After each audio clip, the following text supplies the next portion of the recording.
তথাকথিত মানবতার ফেরিওয়ালা সেজে বিভিন্ন মানুষকে প্রতারিত করে তাদেরকে এই কিছু বৃদ্ধ, অনাথ এবং তারা মানসিকভাবে ভারসাম্যহীন এই সকল লোকদেরকে পুঁজি করে তিনি যে বিভিন্ন জায়গা থেকে যে টাকা কামাচ্ছিলেন, এই টাকাগুলো তার অ্যাকাউন্টে জমাই হচ্ছিল, বাট সে কিন্তু কোনো টাকায় খরচ করছিলেন না, তাদেরকে চিকিৎসা সেবা দিচ্ছিলেন না।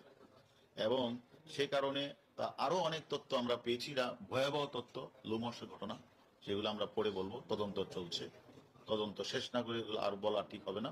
তবে যে তার যে প্যারালাইজড মানসিক ভারসাম্য যে মানুষগুলি আছে, সে জেলে আছে, আচ্ছা আমাদের কাছে রিমান্ডে আছে। আমরা মনে করি সে আমাদের কাছে কালকে আসছিল। তার নাম আলহাজ শামসুল হক, ফাউন্ডেশনের কর্ণধার।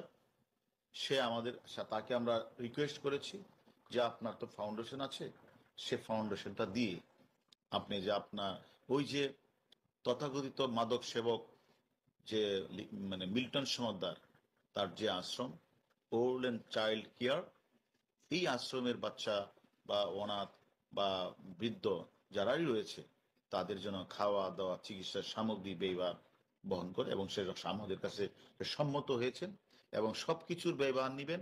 এবং সেখানে একজন কন্টিনিউয়াস একজন ডাক্তার রাখবেন, তাদেরকে চিকিৎসা সেবা দিবেন, এবং যা খরচ হবে তিনি আমাদের কাছে স্বীকার করেছেন উনি তার শামসুল হক ফাউন্ডেশন থেকে সব ব্যয়ভার বহন করবেন।